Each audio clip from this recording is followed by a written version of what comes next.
Welcome to episode number 16 of the Friday Fizz. I'm back! Shady's back. Tell a friend. Guess who's back? Guess who's back? Guess who's back? Guess who's back? Guess who's back? Guess who's back? Guess who's back? So the Olympics, fantastic, pretty impressive. How many did we end up with? 66, wasn't it? No, 60. Chris is going to Google it. Fantastic achievement. I mean, Team GB, what the hell happened there? I mean, nobody expected that really, did they? No, it's like we said last week. It's like the legacy of 2012. Yeah. And it's just mental that a company. A company or a country? It's just mental that a country with We're not 60 odd million. Don't cut that out. Right. It's. We're going to have to cut it out now. Prick. Take two. Yeah, so the Olympics, that went well. Yeah, it's crazy that a country with 60 odd million people have beaten China, a country with 1 billion people. I know. So yeah, no, congratulations Team GB. You know, the nation's extremely proud, and even better, the celebrations are coming to Manchester. You see that? Yeah, That's what a credit to Team GB thinking outside the box. Not everything has to go to London. And I think, in fact, the most medals actually came from Manchester-based people.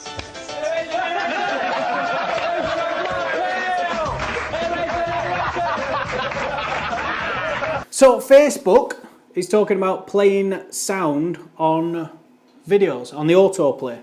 Yeah, they're testing it with two small user groups in Australia. Two users in Australia. Two small users. Groups. Yeah, how small are they? So Facebook are going to autoplay the sound. You know, you're scrolling through Facebook and a video automatically plays. We already get that, but now they're talking about adding the sound to it. Normally, you have to click to play the sound, which, I mean, great for me as an employer because I can tell when you lot are fucking about. And sometimes this takes up to 6 to 9 months before they actually see that effect. But actually, I'm not sure how comfortable people will be with that, because at the minute you can just very easily flick past. I mean, it's going to add to your download time, so it's going to slow things up a bit, but I don't know. What do you think? There's two things about it. One, people won't have to subtitle videos, so there's a lot less effort to actually make the videos, because you can see Chris is like this behind the camera.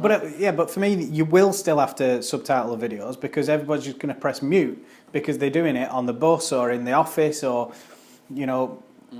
when everybody else is watching TV. The whole point is that you tap to play because you're in an environment where sound's appropriate or acceptable. Yeah.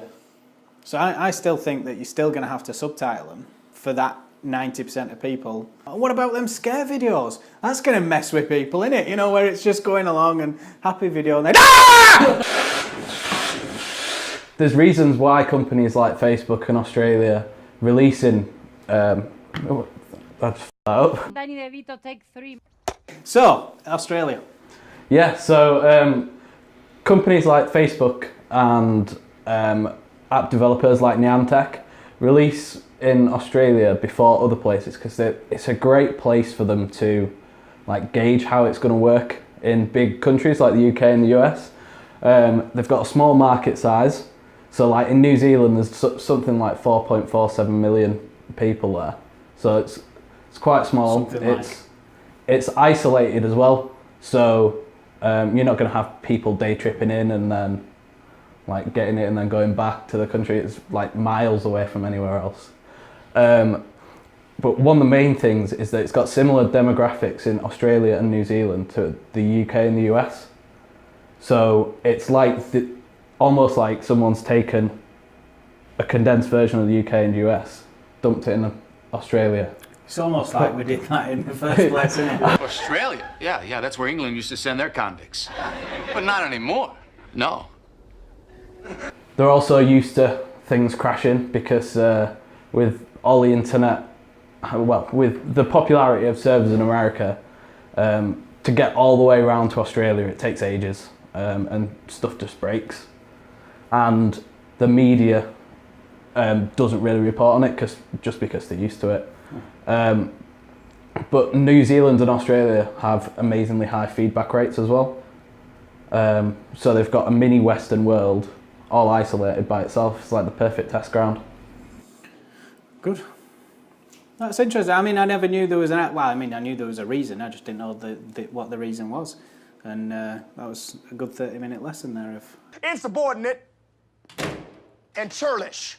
So, WhatsApp, they're going to start giving you adverts. And now, interestingly, they're going to use the data from Facebook to tell advertisers what to display to you or give you relevant ads, which is pretty impressive. I mean, WhatsApp eventually was always going to have to get adverts.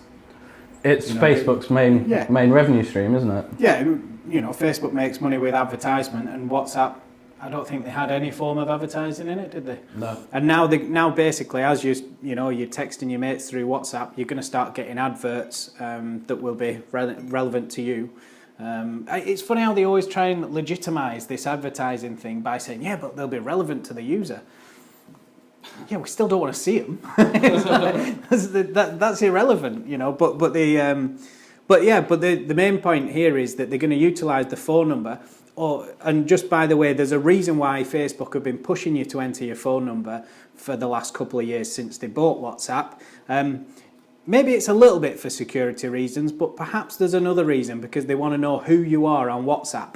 So now they've got your phone number on WhatsApp, your phone number on Facebook, and they're going to know everything about you from Facebook, and now they're going to start feeding those ads into your WhatsApp. You sneaky! It's genius. Genuinely genius. That's all I've got to say on that topic. But I mean, it is going to piss people off. It's going to be interesting how they show the adverts as well. Yeah. Is it going to be like an advert that takes up some of the screen, or is it going to be in the form of a message? Are you going to get a push message from advertisers? That's interesting, isn't it? Yeah. Or are they going to go down like a Snapchat style one, where there's just promoted conversations? That will be seen. Probably come out in Australia in a couple of months. But yeah, no, it's interesting that what is even more interesting, perhaps, is that we've spoken about Facebook for the last 5 weeks on the trot about different forms of advertising, and it just shows how damn quickly they are actually going. Like, there's a new piece of news about one of Facebook products and their different way of advertising. And I mean, I don't know, they must be under pressure from the shareholders to increase revenue or whatever it is, but you know, every week they've released a new platform of advertising, or at least announced how they're going to advertise on it. And I just think it's nuts. It's literally been 5 weeks, hasn't it, where we've spoken about Facebook and one of their advertising things. It's no wonder why they made $6.2 billion in Avenue revenue last quarter. Revenue. 79 f***ing explosive. So some researchers at Vermont University, they've made a program, a machine learning program. It looks at Instagram and it has a 70% success rate of telling if you've got clinical depression, which it's higher than the 42% that GPs get. So GPs only get it right 42% of the time? Apparently so. Hi, everybody! It's like Ben said before, though. It's like we'd be able to tell if somebody had Instagram. Yeah. 45 kaboom. Take 5. We'd be able to tell if somebody had depression if we looked at their Instagram anyway. You could genuinely tell. It's like Facebook. The best one on Facebook where somebody says, I'm so fed up, full stop. I'm in a glass case of emotion! You know, and it's a problem. You know, if people are more able to communicate on social media, then, you know, we've got some shit we need to work out there, haven't we, as a society? But it's interesting. For an example, check out @SocialSam. There was one picture where he was in a car and he wasn't driving, and I think he was trying to make out like it was a friend, but it might just have been the taxi driver. I was going to be like, why are you in the back? From there. Yeah, so Social Sam's gone to Berlin, and we think he might have gone in his own. So we are putting out an appeal. This is a serious note now. We need to put out an appeal for @SocialSam.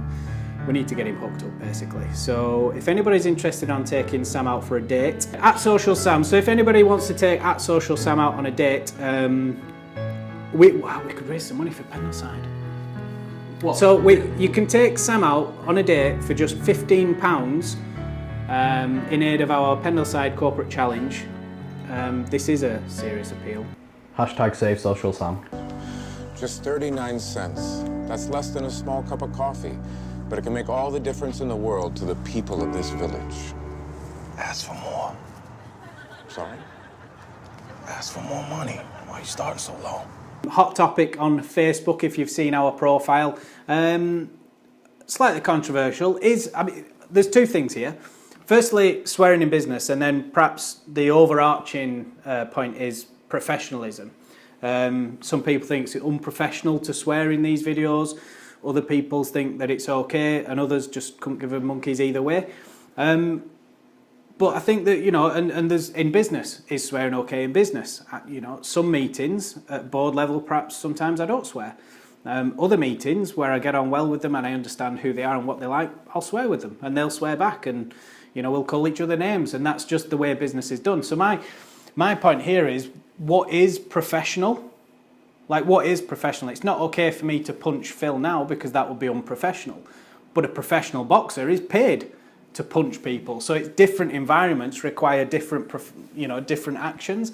So my argument would be is that in today's age, what is professional in this kind of environment? Sure, I don't expect to hear my bank manager telling me to F off or anything like that. But in this environment where it's just a social chat, we're not trying to win any business here. We're not trying to do anything other than have a bit of fun and raise awareness and things like that. Give a bit of advice and help and stuff. But what's your thoughts? In videos like this, it's like it's our own personality, and then the rest of it you have to go by context. Like you said, you wouldn't swear in a board meeting, but if you got on well with someone.